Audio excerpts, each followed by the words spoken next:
He was paid to stand beside her at the altar for one single day, and by the time the sun went down, he would own the very bank that had thrown her family out onto the street. Adis did not know this. She only knew that she needed a husband by Friday morning, or she would lose everything her late father had built, and the trembling young man she found waiting under the flyover bridge in Victoria Island seemed like the only answer left to her prayers. The morning air over Lagos was already thick with heat when Adesi stepped out of her rusted Toyota and walked toward the group of callboys who gathered daily near the bridge, hoping for a few hours of paid work escorting lonely women to weddings or family functions. She had heard about this arrangement from a coworker, whispered like a shameful secret, and she hated herself for even considering it.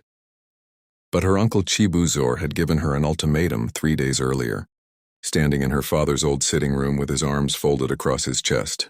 He told her that unless she married before the week's end, he would take control of her father's shares in the family business, shares that were meant to fund her younger brother's surgery. Adesi had no suitor, no fiancé, no time.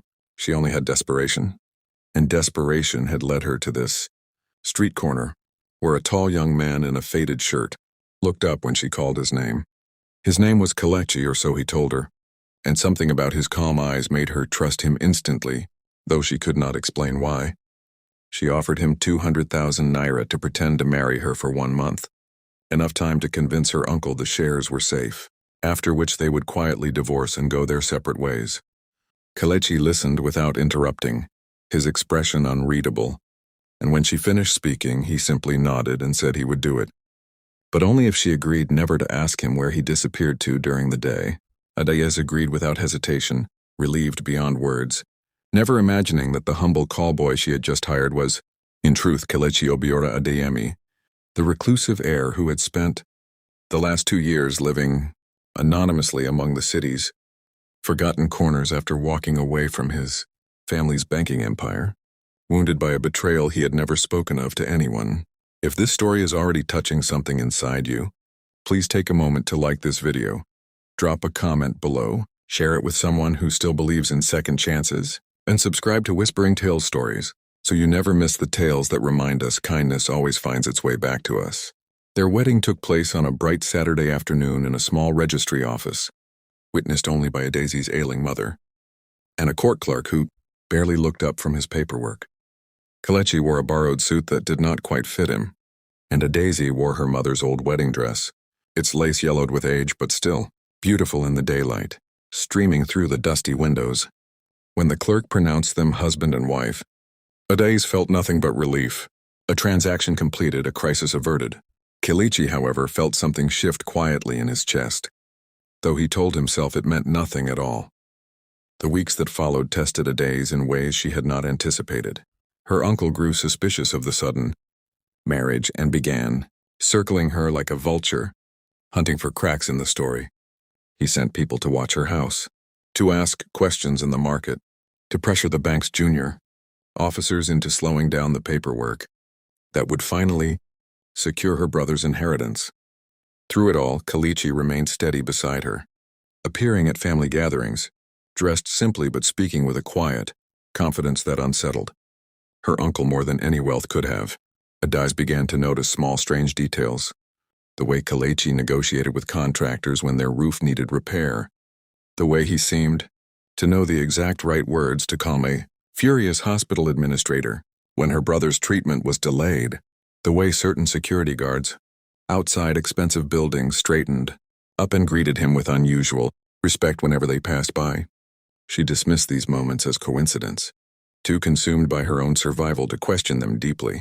What she could not ignore, however, was the tenderness that began growing between them despite her best efforts to keep emotional distance. Kelechi sat with her mother in the evenings, listening patiently to her stories about Adesi's father, a man who had built his small business from nothing and lost it all to greedy relatives.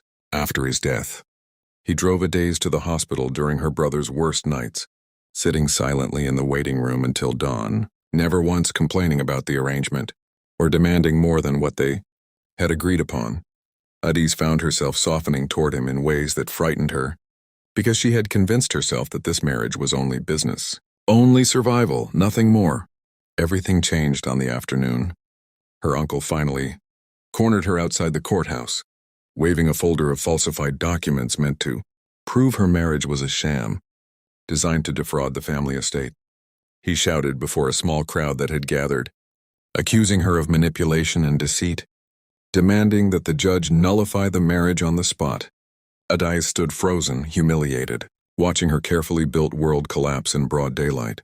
It was then that Kelechi stepped forward, calm as still water, and asked the presiding clerk to summon a name that made the entire courthouse fall silent. A senior partner from one of Lagos's most powerful legal firms, a man who arrived within the hour and addressed Kelechi not as a stranger but as Sir, bowing slightly as he greeted him. Adai's uncle turned pale as the lawyer explained, in careful and measured tones, that the young man standing beside Adais was in fact Kelechi Obiora Adeyemi, sole heir to the Adeyemi Continental Banking Group, a financial empire worth well over $1 billion, a man who had walked away from his inheritance 2 years earlier after discovering that his own cousin had orchestrated a boardroom coup against his ailing father. He had lived quietly among the city's overlooked people since then, testing the sincerity of those around him, searching for something his wealth had never given him, genuine human connection untouched by greed. Adais felt the ground shift beneath her feet as the truth settled over the courtroom, disbelief mixing painfully with a strange, aching tenderness she did not yet understand. Her uncle, realizing the magnitude of the family he had tried to swindle, began stammering apologies, but Kelechi silenced him with a single raised hand, informing him calmly that the shares belonging to Adai's late father would be restored immediately, along with formal documentation, preventing any future interference from relatives who had abandoned the family during its hardest years. Adais turned to Kelechi, tears blurring her vision, and asked him quietly why he had never told her the truth. He answered gently, admitting that he had grown so tired of being loved for his money that he needed to know just once what it felt like to be chosen for nothing but himself. In her, he said, he had finally found that answer. Their true wedding took place months later, not out of desperation this time, but out of a love that had grown slowly and honestly beneath the disguise of a lie. Adai's brother, fully recovered, stood proudly beside her as she walked down the aisle in a real wedding dress, sunlight pouring through open church doors onto a congregation of people who had once dismissed Kelechi as nothing more than a poor call boy from beneath the bridge.